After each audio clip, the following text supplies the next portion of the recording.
Life, Real Crime is a true crime podcast brought to you by Woody Overton and executive producer Toby Templey.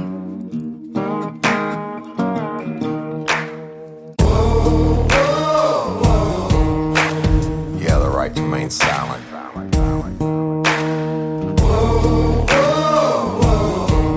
Anything you say can and will be used against you in a court of law. You have the right to an attorney prior to and during any questioning. You can't afford one, the court will appoint one for you. You understand your rights? Your crime spree was over, son. Yeah, you thought you had it licked, but Detective Overton made you shoulda turned to shit.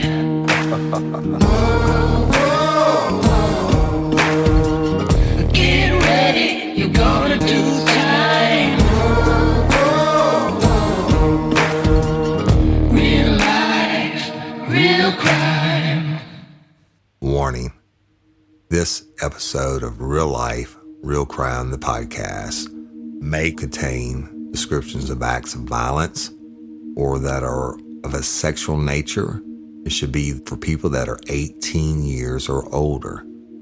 Heed my warning, people. I did not get the facts of these cases off of the internet or from some television show. The facts we're retelling you were presented to us by the victims of the crimes or the perpetrators who committed the crimes against the victims. My description of the crime scenes are what I saw with my own two eyes. If you're gonna get offended, please turn this podcast off now. Thank you. Hello, everybody, and I'm Woody Overton, your host of Real Life, Real Crime, the podcast. And today, I'm going to be starting a new, I have to call it a series, y'all, but I don't know how long it's going to go, but it includes multiple murders, multiple trials, and the ending is just so stupid. The story needs to be told, and at the end of the story, whenever it's going to be, I'll tell you what my personal involvement is, my personal knowledge of this case is, and I'm going to bring someone on who can give even more personal knowledge, a person that worked. I don't want to give it away. The last episode, I'll bring somebody else, someone that can give more personal, detailed knowledge of this bad guy. So, that being said, before we get started, I want to talk about a couple things real quick. First of all, thank you, Lifers. I love you. Thank you for sharing us and promoting us and telling your friends about us. And you're the reasons that we're growing so much. Patron members, thank you so much. Wouldn't have a show without you. And real quick on the advertisers, y'all. Look, if you own a business, and I've failed to mention this the last couple times because I got into the episodes and forgot, but if you own a business and you want me to promote you, you want to sponsor Real Life, Real Crime, email Cindy. It's C-Y-N-D-I, Cindy at realliferealcrime.com. I do it for all these big national companies, y'all, and that's why they reorder me every month, and I have these extended contracts with them, et cetera, is because you lifers buy the products that I promote, right? Now, look, I get to try all the products. They ship them to me. There's nothing I've done a commercial for that I haven't tried or let my wife try, and I reviewed it. So the proof is in the pudding. We have all the stats and all that stuff Cindy can get with you and send to you. But I want to do it for people. And what I'm gonna take one client in each category, whether you're a restaurant or, like we have Miss Belay, who I did one for, now she handles all our taxes for Real Life, Real Crime, right? And she's awesome. She's out of Louisiana. I'm going to take one person from each category. So I've been real remiss on that. Give us a shot. Let me show you what we can do. You won't be limited to a 60-second commercial. If we're going to promote you, I can do lives or put you on social media or, make it. Hell, I can have you on the show and interview you, right? So enough of that housekeeping. If you're interested in it, the proof is in the pudding. We have the numbers. Email Cindy, C-Y-N-D-I, at realliferealcrime.com. So we're going to get started with today's episode. Now listen, this case is old as fuck. Okay, it's old, but I have a trip you out one, and I'll tell you my personal knowledge of it. I think I'm gonna call it Cajun, and that came to me because I actually read some stuff on this, y'all, like detailed stuff. And man, the especially this first part. Wait till you hear all the Cajun names, and I'm sure I'll mispronounce some of them. But Karen Ortolano, who is a Dream Team moderator, like kind of the researcher. If I need something researched, she'll look it up. She posts in the crew page every day a different crime, right? That's her thing. She loves true crime. And when she posted this one the other day, I was like, holy shit. Oh, I remember this, and I know about this. And then I said, can I take it down, Karen? Because I want to do an episode on this, because this story is amazing, all right? When you put it all together, and then I promise you don't know everything, even if you go Google it. So that being said, at the time this happened, y'all, I'll tell you this much to start with. I was 20 years old. I was living in Lafayette, and I'll never forget this Easter Sunday. On holidays, I would always come home to East Feliciana to Clinton to my parents' house to celebrate with my family, right? And my dad on Easter Sunday, he always cooked a whole prime rib, and my mama made my favorite potato casserole with green onions and this melted cheese on the top and all this stuff. And long story short, I'd come home to celebrate the weekend with my family, especially Thanksgiving and Easter. My brothers and sisters would come in from all over the country. But I remember leaving. I drove a black Ford Escort GT, and I had to drive back to Lafayette. I lived just south of Lafayette, almost to Maurice, in an apartment. And so that's about almost a 3-hour drive from Clinton. And I'll never forget it. It was a bluebird sky day, and I was coming up to the base of the Mississippi River Bridge, and there I saw this white male, in cut-off blue jean shorts, white Cajun Reeboks, and those, y'all, are, it's a joke we used to say down here, when you see somebody wearing white shrimping boots, the rubber boots, like the cheap ones, the black ones that you see everybody wearing, well, these are white, and they're commonly worn by the shrimpers on the boats, right? And he had on a muscle shirt, and he was sunburnt and whatever, and I'm thinking, and he's hitchhiking. I saw him from about a couple hundred yards away. I'm thinking, you know what? I never pick up a hitchhiker, never. And I said, but it's Easter Sunday, and what would Jesus do, right? And it was kind of hot outside, and so I pulled over, and I'm in the Mississippi River Bridge. You're going up that side, that's a hell of a hump up that bridge. And I'm like, man, I would just give him a ride over the bridge or something, right? And so I pull over, and he jumps in the car. He's like, oh, man, thank you. I appreciate it so much. And he was obviously of Cajun descent. And as soon as he got in the car, I immediately regretted picking him up. Not because he was a serial killer or tried to do anything to me, but because immediately when he got in the car, and I said, a happy Easter, man. I said, where are you going? He said, man, I'm going to Lake Charles. He said, I'm from Lake Charles, but I was on a shrimp boat out of South Texas. And he said, we shrimped the whole Gulf, and we got all the way down to the Florida Keys. And he said the boat docked to take on provisions. And he said, I went into town and I started drinking, and I must have blacked out. And a couple of days later, I woke up and my boat was gone. He said, they left me. I said, what? He said, yes. He said, I've been hitchhiking all the way from the Florida Keys to here, man. He said, I'm so tired. I said, man, I bet your feet are raw as fuck in those white Cajun Reeboks. He said, yes, sir. He said, I'm hurting. But that wasn't what the problem was, y'all. Problem was the body odor hit me, and it hit me so bad. And I took off. I'm driving over the bridge. Look, I was gagging. So I rolled the windows. I said, look, man, it's hot. My AC and working. I rolled the windows down. With the windows down, I made it over the bridge, and I passed the Port Island exit, and the smell was so bad. I mean, literally, I was about to throw up. So I came up on the Raymond American exit, which is the last one before long Atchafalaya Basin Bridge, one of the longest bridges in the world, I think. But so I jumped off that exit, and there's really nothing there. I was like, hey, man, this is where I get off, see you later, and I put him out. But you know what? I gave him my I was a poor college kid at the time, and I didn't have a lot of money, but my mom had sent me back with some of my favorite potato casserole, and I gave that to him because I felt sorry for him. And he said he was hungry and shit, and there wasn't anything to eat out there. But anyway, so I leave, and I go on. I left him, and I jumped back on the interstate, and I go on back to my apartment, and then I went, two things my mom always said, you never have to go far to find in South Louisiana as a church and a bar room. And yes, it was Easter Sunday, but yes, I went to a bar room and in the early afternoon hours, okay? And we'll leave it at that, and I'll start the story. All right, so on April 15th, 1990, that was it, y'all, Easter Sunday, all right? And now, I'm raw and unscripted, but there's so much information in this, and that Karen had found something and I was able to read up on it. I don't want to miss anything, so I'm going to read a lot. But remember, in the end, I'm going to tie it all up for you with personal knowledge.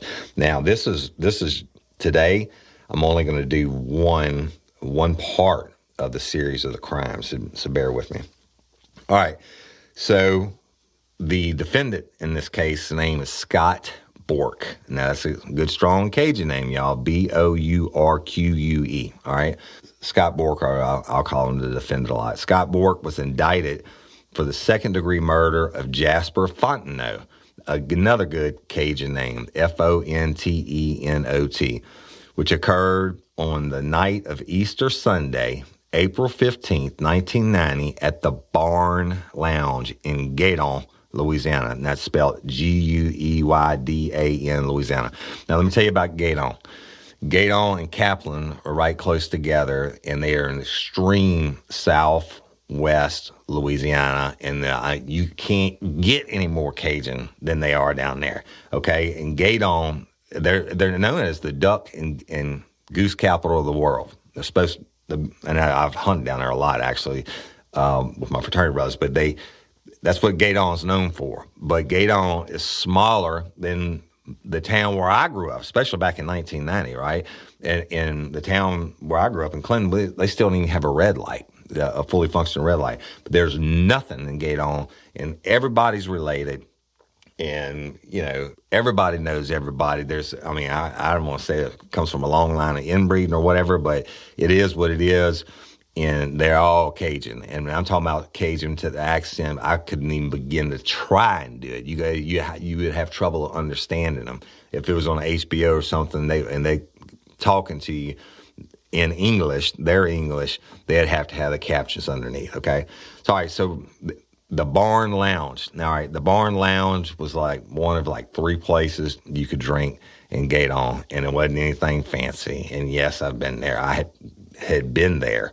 And you walk in, it's an old barn. You walk in, it's a small bar, like maybe 5 seats, and there's a couple tables. There's a jukebox in the corner, and if you're looking straight back, there was a pool table, which would have been past the bar, running horizontal, and then like a couple more tables in the corner over there, and the bathrooms were to the back of that. Small hole in the wall, right? And definitely a local place. All right, so let me tell you what happened on April 15th, 1990. So defendant Scott Bourque was indicted for the second-degree murder of Jasper Fontenot, which occurred on the night of Easter Sunday, April 15th, 1990, at the Barn Lounge in Gaydon, Louisiana.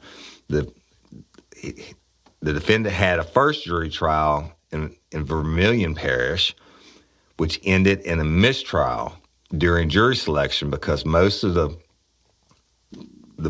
potential jurymen knew either the defendant, the victim, or their families, and a fair and impartial jury could not be selected. Venue for the defendant's second trial was changed to Lafayette Parish, and trial began on February 1st, 1993. On February 4th, 1993, the jury found the defendant guilty of second-degree murder, and he was later sentenced to the statutory mandated sentence of life imprisonment at hard labor without benefit of probation or parole or suspension of sentence, Louisiana Revised Statute 1430.1. It is from this conviction and the sentence, and he appealed, y'all. So let me tell you the facts of the case, and just hold on, okay? The shooting death of Jasper Fontenot occurred on the night of Easter Sunday, same day I picked the guy up on the bridge, y'all. Easter Sunday, April 15th, 1990. Terry Lujon, that's Lougon, a first cousin of Jasper Fontenot, a friend of the defendant, and the owner of the Barn Lounge, testified that the victim had backed his car into the defendant's car while the two were at a party at the Lujon home approximately 1 year before the shooting. Jasper Fontenot had agreed to pay the defendant $80 for damages to the defendant's car, but as of April 15, 1990, he had not given the defendant the money he owed. Dwight Smith, that was probably the only non-Cajun name in this, y'all. Dwight Smith, a witness for the defense, testified that 2 or 3 weeks before the shooting, he was riding around town with Jasper Fontenot when the defendant stopped Fontenot's car and they talked about the money. On the night of April 15, 1990, the defendant arrived at the barn and asked Terry Lujon if that was Jasper Fontenot at the end of the bar. The defendant went over and spoke with Fontenot, but no one who witnessed this conversation testified that their conversation was loud or angry. Tamantha Broussard, another strong Cajun name, Broussard, testified that after the defendant finished talking with Fontenot, the defendant asked Terry Lujon if he could use the office phone. Lujon told the defendant he did not have one and gave the defendant his house key so the defendant could go use his house phone. At this point, the defendant said, "I ought to take care of him." And Lujon told the defendant, "Man, I don't want any trouble." The defendant turned and began to walk out of the lounge and then turned around and again came back and pulled out a 9mm semi-automatic pistol from his pants and said, "I'm going to take care of that motherfucker right now." Tamantha Broussard told Lujon, "I'm out of here," and began to run to the side door. She saw Lujon grab the defendant's hand, and Lujon told her, "No, it's okay, I got it." Lujon and the defendant struggled, and the defendant eventually pushed Lujon onto the pool table. Tamantha Broussard saw Fontenot turn around to look at the defendant and Lujon struggling. Tamantha Broussard testified that I guess he thought Terry needed help, that Scott and Terry were fighting. Tamantha Broussard saw Fontenot turn and take a step toward Lujon and the defendant, but she did not see the defendant actually shoot Fontenot because she was running out the side door. Tamantha Broussard testified that Fontenot never took a karate stance or made any aggressive moves towards the defendant, nor did Fontenot do anything to irritate or aggravate the defendant. Lujon testified that after the defendant and Fontenot spoke, the defendant came back to him and began to ask more questions about Fontenot. Lujon told Fontenot, the defendant, that he did not want any trouble in the club, and the defendant began to leave to use the telephone at Lujon's home. Lujon saw the defendant sitting at the bar and Fontenot standing at the end. The next thing he saw was the defendant saying, "I'm going to take care of this shit right now." As he came around the corner of the bar, pulling out his 9mm nickel-plated handgun from his pants, Lujon walked up to the defendant and they began to struggle over the gun. Boom! After one shot was fired, Lujon let go and the defendant pushed him onto the pool table. The defendant then fired 3 more shots. Elizabeth Durion, y'all, I messed this one up. It's Derouen. Elizabeth Durion was talking to Fontenot at the time of the shooting. Ms. Durion testified that she was an old friend and former lover of Fontenot, and she had not seen him in many years.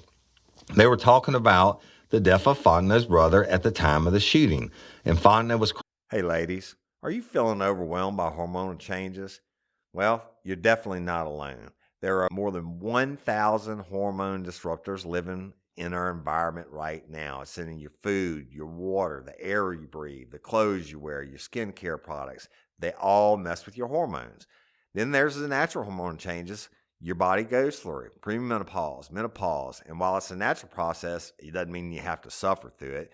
The good news is you don't have to suffer through it anymore because now you have Hormone Harmony, a formula made only with herbal ingredients that are shown to reduce hormonal symptoms in women of all ages. Hormone Harmony is not just a hormone support and supplement. It's become a phenomenon. Women can't stop talking about it on social media. A bottle of Hormone Harmony is sold every 24 seconds. And the biggest benefit? Well, my wife says it makes her feel like her own self again. And that's what women mention over and over in the reviews. And there are over 30,000 reviews for Hormone Harmony. And for a limited time, you can get 15% off your entire first order at happymammoth.com. Just use code RLRC at checkout. That's happymammoth.com and use code RLRC for 15% off today. That's happymammoth.com and use code RLRC. Spark something uncommon this holiday with just the right gift from Uncommon Goods.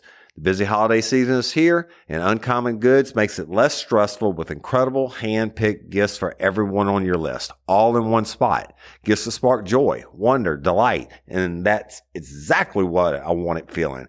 Hey, y'all, I ordered a super cool piece. It's a candle with a sculpture of an LSU Tiger Stadium on top of it. And each officially licensed laser cut wooden replica features up to 4 layers of detail, creating a bird's eye view of a specific football field, seating section, and more. And every label includes your stadium's name, the team's logo, and school location. And it has a coconut, soy, vegan wax infused with sandalwood smell that creates tailgates and touchdown scent profile, reminiscent of game day. It's invigorating like fresh cut grass and nostalgic like smoke from a pre-game grill, and calming like the crisp autumn air of a new semester on campus. Y'all, I love it. I have it at the base of my TV, and I'm ready to watch the Tigers play on Saturday night, right? Uncommon Goods. Look, when you shop at Uncommon Goods, you're supporting artists and small independent businesses. And many of their handcrafted products are made in small batches. So shop now before they sell out this holiday season. Uncommon Goods looks for products that are high quality, unique, and often handmade or made in the U.S. They have the most meaningful, out of the ordinary gifts anywhere. They even have gifts you can personalize. From holiday hosts and hostess gift to the coolest finds for kids, to hits for everyone from the book lovers to diehard sports fans. Uncommon Goods has something for everyone, not the same old selections you can just find anywhere. And with every purchase you make at Uncommon Goods, they give $1 to a nonprofit partner of your choice. They've donated more than $3 million to date. So to get 15% off your next gift, go to uncommongoods.com/RLRC. That's uncommongoods.com/RLRC for 15% off. Don't miss out on this limited time offer. Uncommon Goods, we're all out of the ordinary. Crying about his brother's death. While she and Fontenot were sitting at the bar, she saw the defendant and Lujan wrestling, and she described Lujan trying to hold back the defendant. At that time, Fontenot had his head down on the bar crying. Ms. Durand testified that Fontenot did not get up until the defendant pulled out his gun. Fontenot responded by saying, "Hey," and the defendant started shooting. According to Ms. Durand, Lujan and the defendant were wrestling over the gun when the first shot went off. Marianne Boulay, that's Bouley, another strong Cajun name, had accompanied Ms. Durand to the barn. She saw the defendant pull a big silver gun out of his pants and then saw Lujan and the defendant struggling. Ms. Boulay confirmed that Ms. Durand was talking with Fontenot at the time of the struggle. Ms. Boulay told Ms. Durand that there's going to be a fight in here, and after the first shot was fired, she hid behind the bar. Joanne Broussard, another strong name, saw the defendant, Fontenot and Lujan at the bar, and testified that no one was shouting, nor did Fontenot make any aggressive moves toward the defendant. In fact, neither Lujan, Elizabeth Durand, Tamantha Broussard, nor Marianne Boulay saw the victim swinging a pool cue at the defendant, nor making any aggressive, threatening, or provocative moves or statements toward the defendant. 2 state witnesses whose testimony about the event of April 15, 1990, differed from the others were Royce Myers and his wife Cheryl Oberg Myers. Now, all Cajun, y'all. Royce Myers testified that he was speaking with the defendant before the shooting and that the defendant appeared fine and was not intoxicated. Royce Myers did not witness the shooting. Cheryl Myers gave a detailed account of the shooting, which varied greatly from that of the other eyewitnesses. She said the defendant was talking with Royce Myers and then began shooting Fontenot, who was at a pool table and not at the bar. Cheryl Myers contradicted Royce Myers by saying that Royce Myers saw all of the shooting. Y'all, eyewitness testimony is one of the worst things in the world, okay, from my experience. And so somebody is going to see it differently. But in the barn is not even 80 feet long probably. So I don't know if old Royce just didn't want to be involved in it. But anyway, counsel for the defendant spent much time impeaching Cheryl Myers. One defense witness, Daryl Dyson, D-Y-S-O-N, I know it's supposed to be Dyson, but they say Dyson, claimed that he saw Cheryl Myers pop a white pill in the defendant's mouth shortly before the shooting. No other witnesses saw this. Cheryl Myers specifically denied giving the defendant a pill. Elizabeth Durand, who was nearby talking with Fontenot at the bar, never saw the defendant get a pill from Cheryl Myers. Daryl Dyson further testified that he saw Fontenot swinging a pool cue at the defendant, but he did not see the shooting because he said he left the bar shortly before it occurred. Only one other witness testified that he saw Fontenot swinging a pool cue at the defendant, and that was Darren Smith. Smith was another eyewitness to the shooting. However, his timing of the victim swinging the pool cue, saying, "Ha!" the struggle over the gun, and the firing of the gunshots was almost an immediate succession of events, while Daryl Dyson's testimony was that there was enough time between Fontenot swinging the cue and saying "ha" for the defendant to return to a spot around the corner of the bar and for Dyson to leave before the shooting.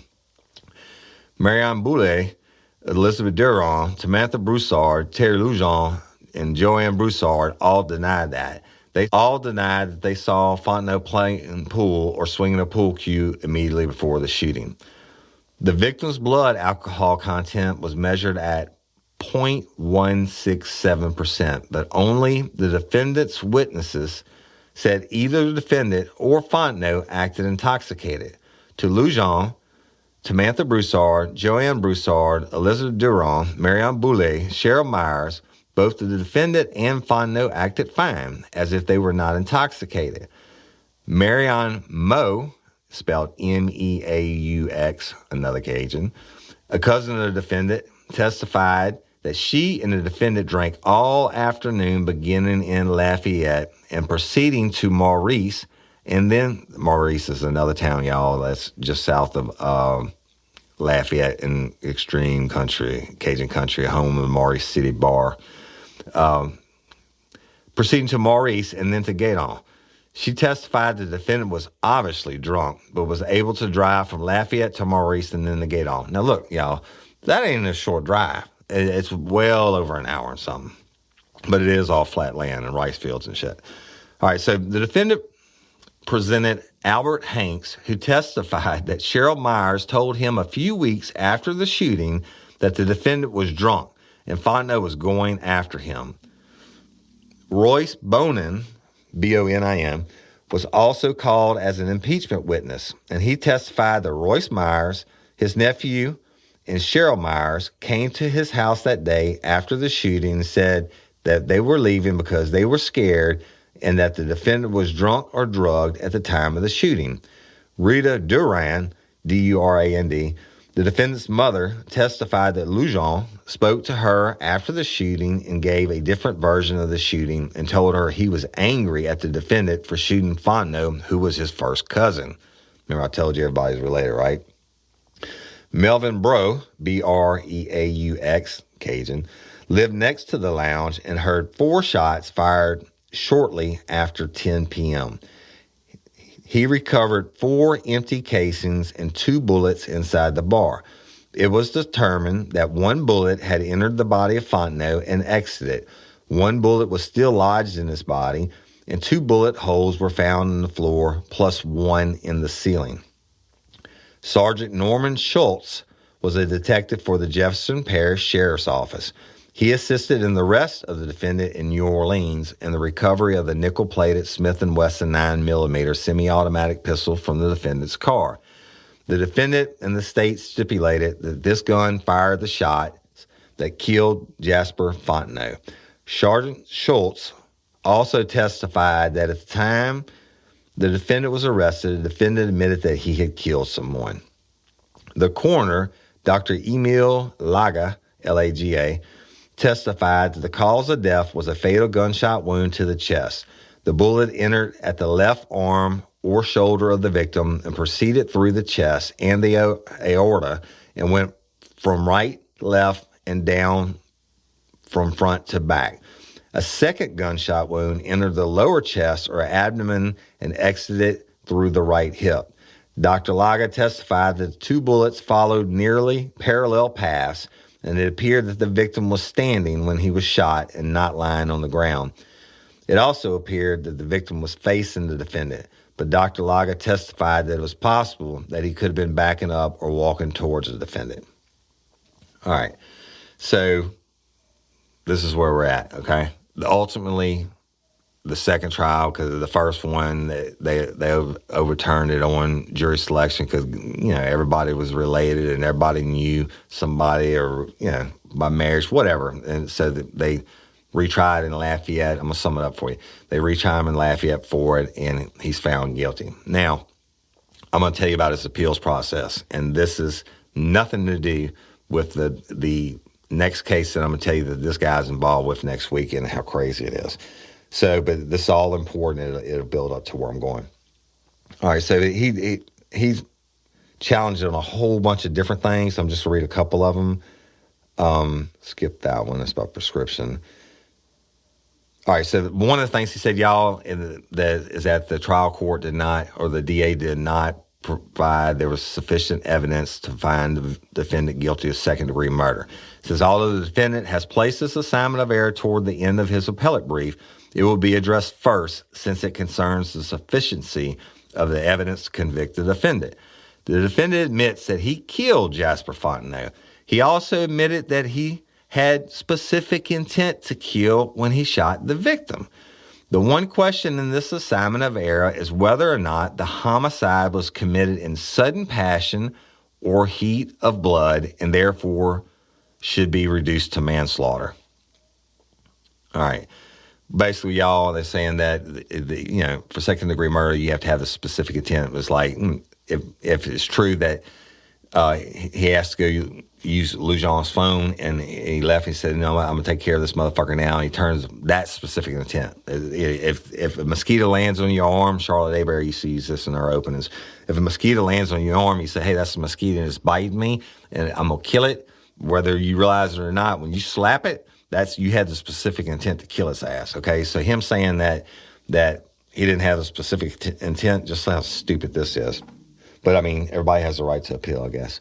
In order for the state to obtain a conviction, it must prove the elements of the crime beyond a reasonable doubt. The determination of the weight of evidence presented is a question of fact. The resolution of a matter where conflicting testimony exists requires a determination of credibility of the witness and is a matter of weight of evidence and not sufficiency. Such a determination rests solely with the trier of fact, who may accept or reject in whole or in part the testimony of a witness.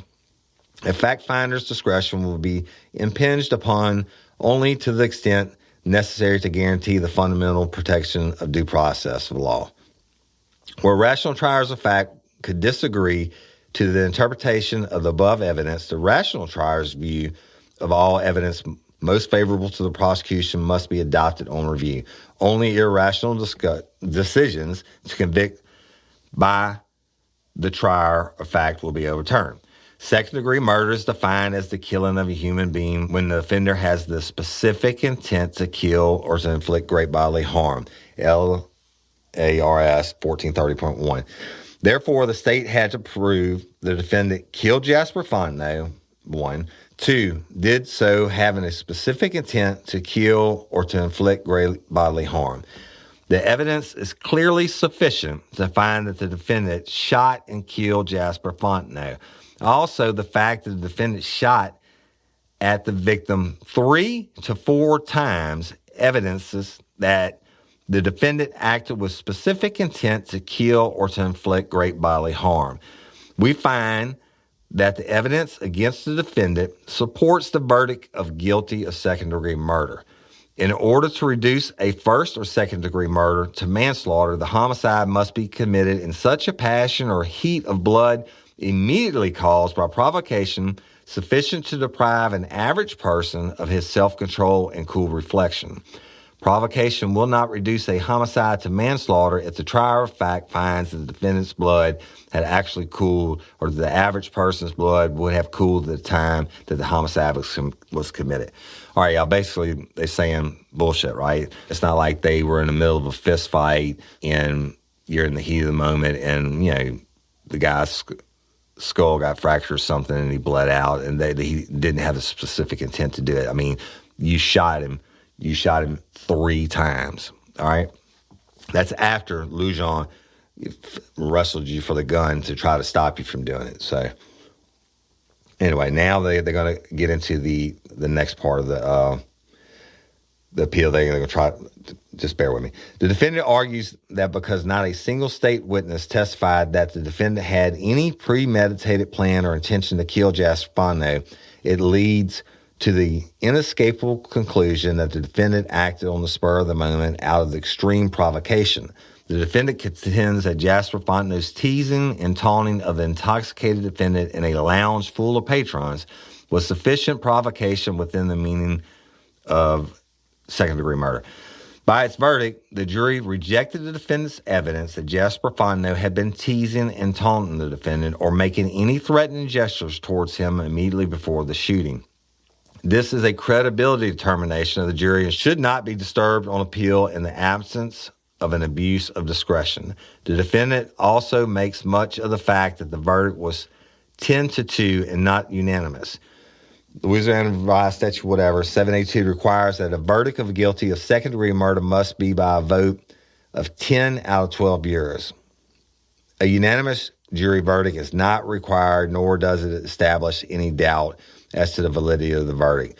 Therefore, this assignment of error is without merit. The evidence presented at the trial was sufficient to support the defendant's conviction to second-degree murder. All right. Assignment of error number 1. Yeah, obviously, y'all, I'm reading this straight from the Louisiana Court of Appeals, what they published.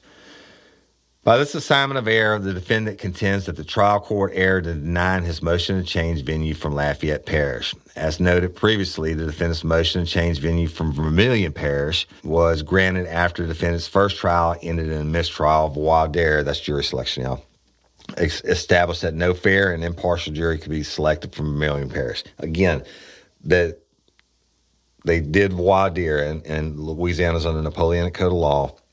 That's a French term for jury selection. And that's when you get your subpoena to come in to be on a jury, and they call your name and put you in a box with 12 other jurors. The defense gets to ask you so many questions.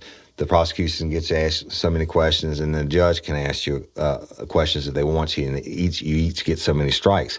But what happened was, shit is in Vermilion Parish. That's where Gaydon is. And, I mean, there's nothing down there. Gaydon, Kaplan, a couple small towns. But really in 1990, we're talking 31 plus years ago, everybody knew everybody. They were all related. All the Cajuns, you know, their families have been there since the 1780s or whenever, and they got kicked out of Canada, and they settled down there, right? So everybody knew everybody. So I get that. They didn't even do the trial, right? I mean, the judge is like, at the end, he's like, shit, child, everybody down here knows everybody. We got to move it to Lafayette, like I told you.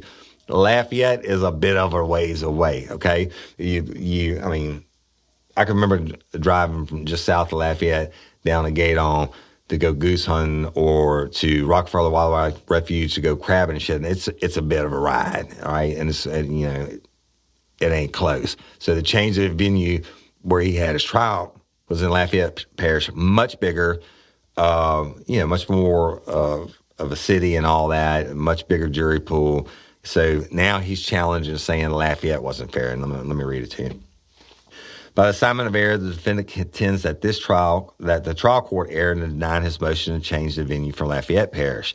As noted previously, the defendant's motion to change venue from Vermilion Parish was granted after the defendant's first trial ended in a mistrial. Voir dire established that no fair and impartial jury could be selected from Vermilion Parish.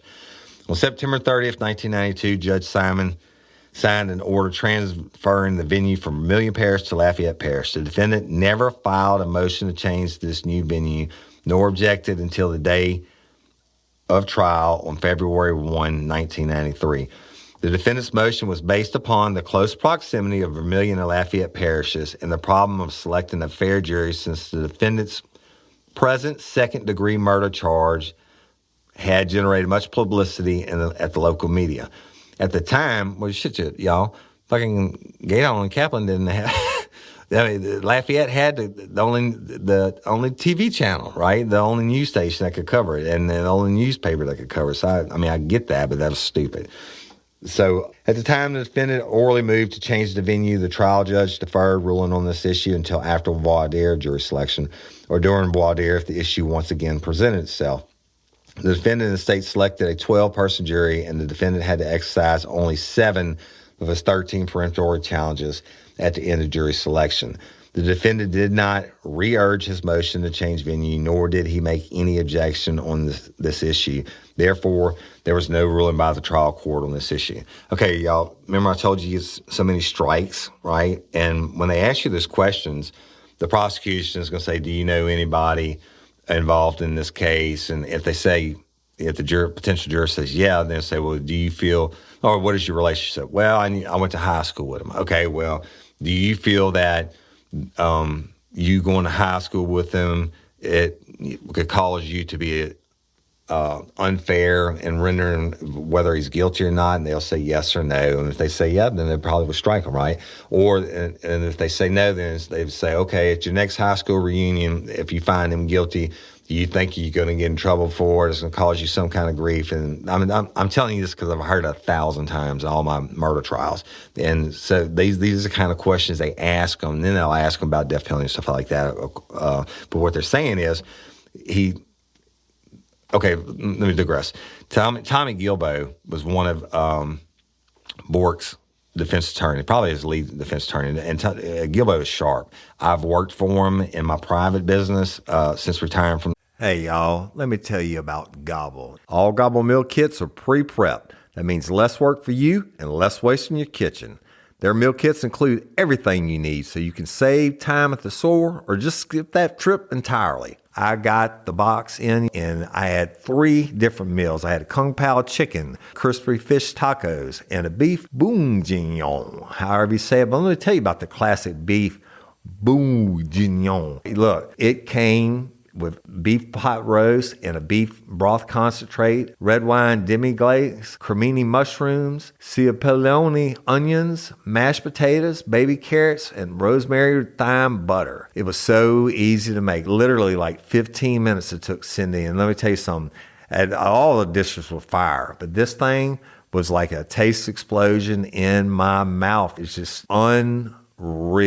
We've got to spend more time together and more time doing the things we love because everything came in this one single box right to my door. So see what a difference Gobble will make for your household. Right now, they're offering my listeners a fantastic limited time deal. You get $120 off across 4 boxes plus free shipping and free cookies. And let me tell you, those cookies, I ate one that was sin baked and it was delicious. Go to gobble.com/reallife. That's GOBBLE.com/real-life for $120 off your first 4 boxes. This offer is not available on the home site, so don't miss out. This is genius. It's taste explosions in your mouth like you never had. State police and defense consulting. He's a well-known trial lawyer. I mean, criminal trial lawyer, and he's a damn good one. So, I mean, he's not stupid. And they raise the motion orally, then they go through voir dire, and they don't even have to use all their strikes because they couldn't find anything wrong with the jurors. That's to sum it up, okay? So then they just go through it. they denied this part of the appeal, saying basically, to save y'all all the time, they're calling it bullshit, the Court of Appeals. Okay, so let me get to the next one. This was total bullshit. I'm not gonna stay on it for long. He said the trial court erred in that Tommy Gilbo asked for a motion to sequester the jurors upon selection of the jury. In non-capital cases, the jury shall be sequestered after the court's charge and may be sequestered at any time upon order of the court. So that's up to the trial judge, y'all. But that means they asked for all the potential jurors to be sequestered from each other. And the court was like, that would cost way too much money and time, would do it. But after you use all your strikes and the jury is seated, the jury and the alternates are seated, and the judge says, okay, now you're the jurors, blah, blah, blah. And that's what they call a charge in the jury. After that, they sequester them, right? So he's saying that he's throwing shit against the wall to see if it would stick, and it didn't stick. So we'll get past that when they denied it. All right, error 3. This one I'm not going to get into because it gets into next week. Let's see. All right, so we'll go to 4, 5, and 6. These 3 assignments of error are so interrelated and their issues overlap to the point that the discussion will be combined. The defendant pled not guilty to the charge of second-degree murder on July 3rd, 1990. On April 16th, 1992, the defendant argued motions to obtain funds to secure the attendance of expert psychiatric witnesses. The court minutes mentioned that the court appointed these doctors to examine the defendant, but no sanity commission was requested and no sanity hearing was conducted. On July 1, 1992, the defendant filed notice of intent to introduce evidence of a mental condition. Nothing else happened on this issue until February 1, 1993, when trial began. After jury selection, the state filed a motion in limine to exclude expert testimony that a mental condition of the defendant precluded specific intent necessary for a second-degree murder.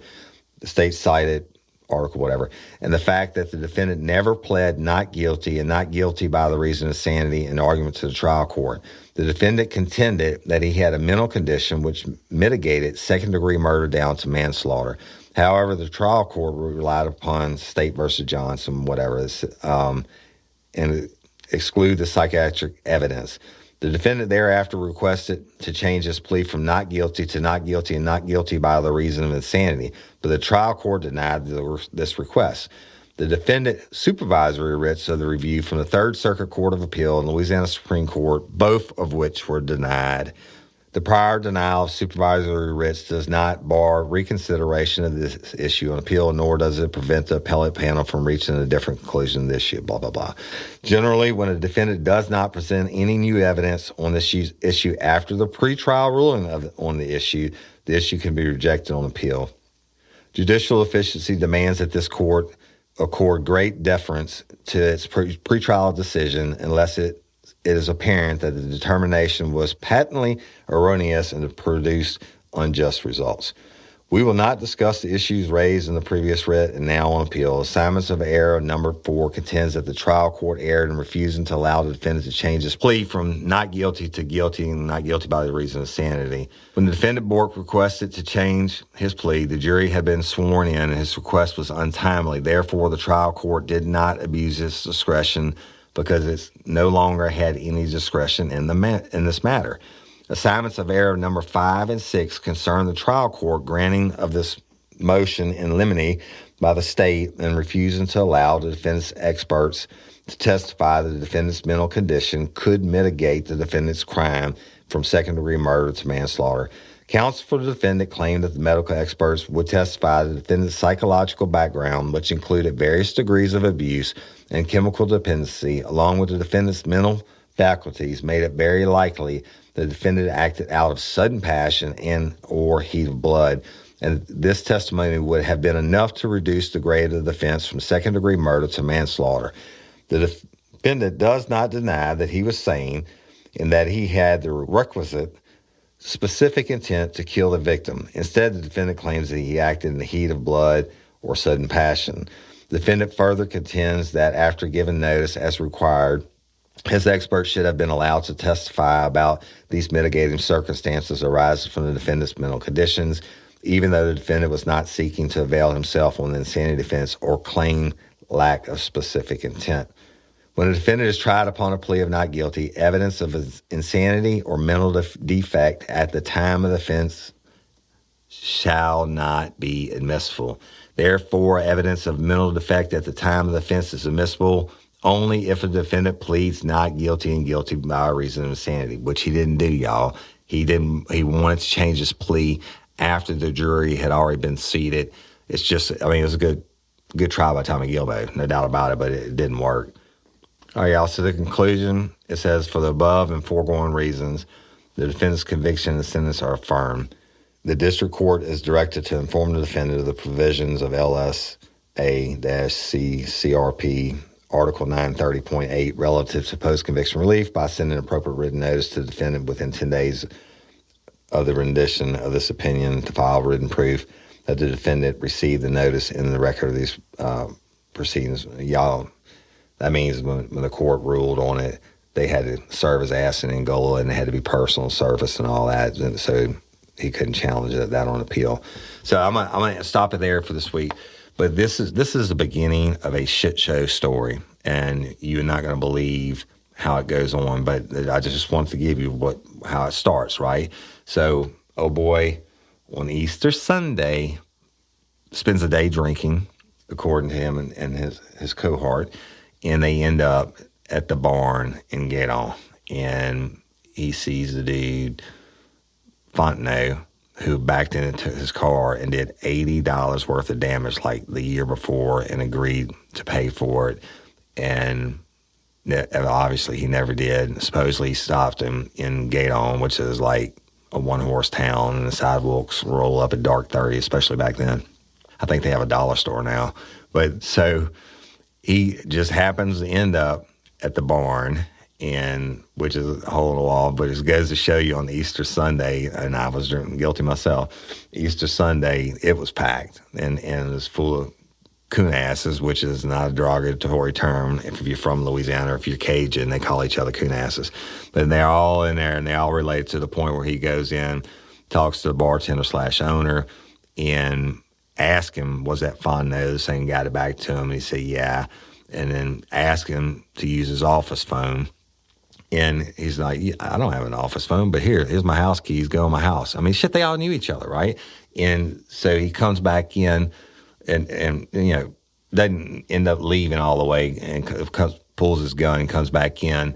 Lujan tries to stop him. People start hauling ass. Nothing to clear a barroom or fuck up an eyewitness testimony like a little gunfire, okay? Or somebody pulling a gun first. You heard the one lady, say, oh yeah, I saw him pull a gun, but I ran out the door. Another one hid behind the bar.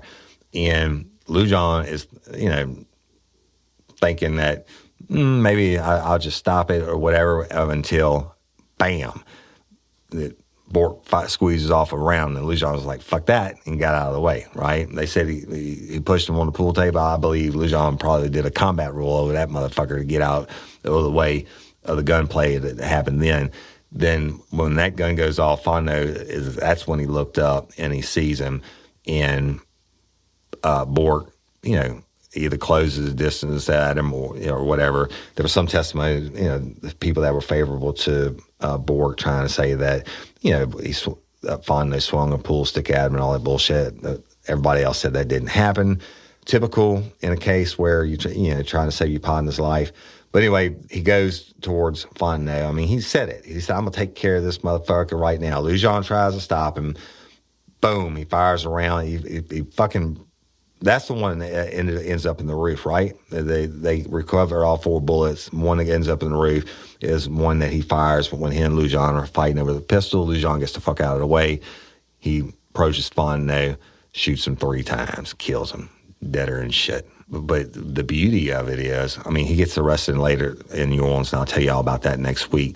But, this story is about to get really good. What happens when he leaves the bar and before he's arrested. And then what has happened since then. It is so stupid. It is so stupid. But I'm going to stop this episode for this week. And y'all, I don't like to read a lot.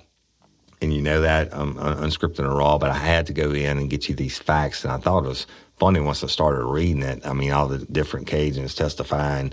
And you know, at 10 o'clock at night on Easter Sunday, if you in a bar, your ass is drunk, right? You've probably been partying all weekend.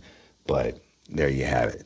Next week, and I probably shouldn't just name it a totally different episode, and I think I even might do that because it's totally different crime. You already heard about he's been found guilty, second-degree murder of Fontenot, and his ass is sentenced to life in Gola for the second-degree murder of Fontenot. So we're done with him, right?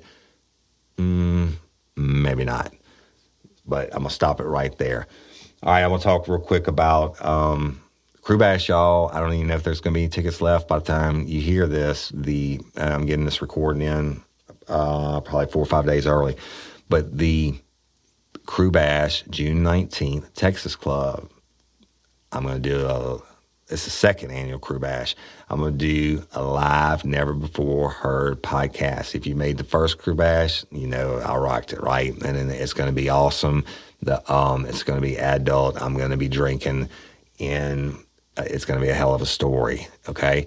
Live, raw, and unscripted. And then right after I get done, for LOPA, we're having a drawing, and the tickets are on sale now, and everybody should know about it because we're going to do another drop about the number where you can call and purchase them. But the tickets are for all proceeds are going to benefit LOPA, Louisiana Organ Procurement Agency, and Captain Calvin Duvall, Duvall's Cajun Charters out of Delacroix, good friend of mine, and the best captain I've ever been with fishing.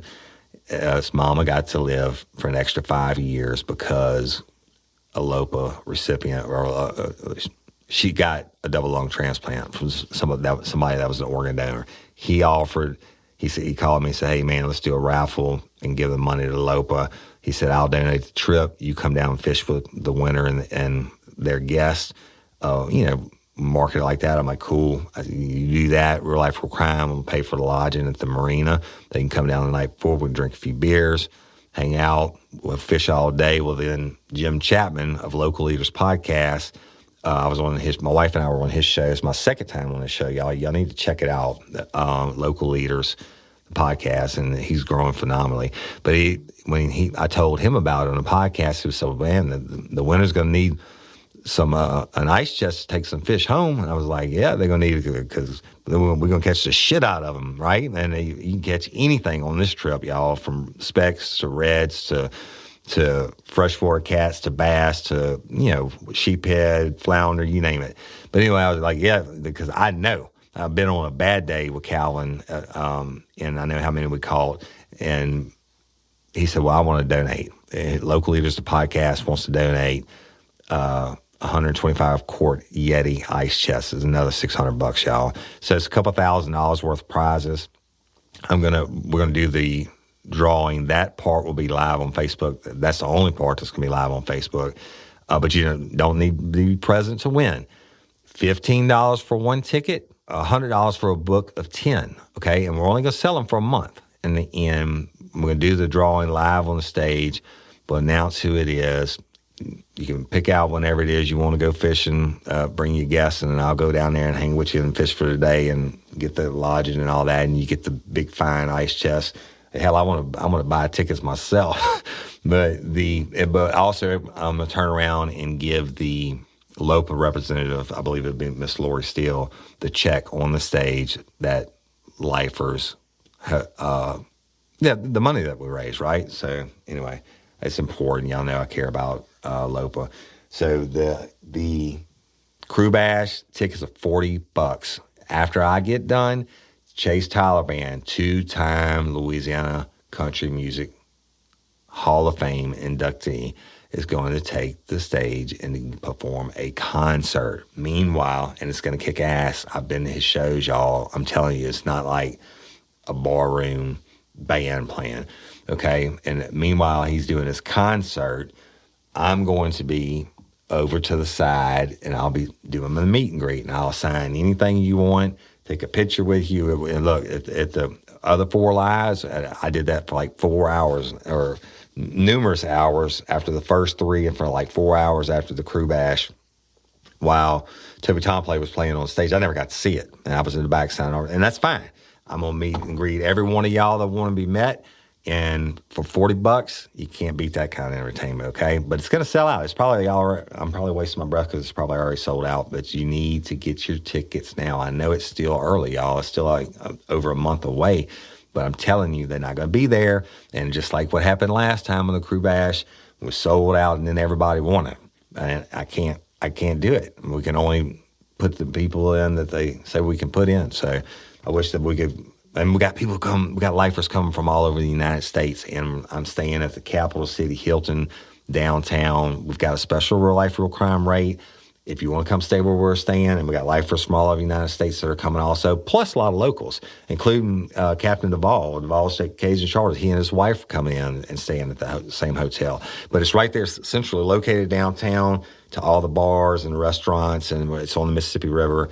And we have a special rate. And if you do it online, the code is RLRC. If you call them, just tell the ladies there that you're coming to see Real Life, Real Crime, the Crew Bash, and they'll hook you up with the rate. It's a good rate.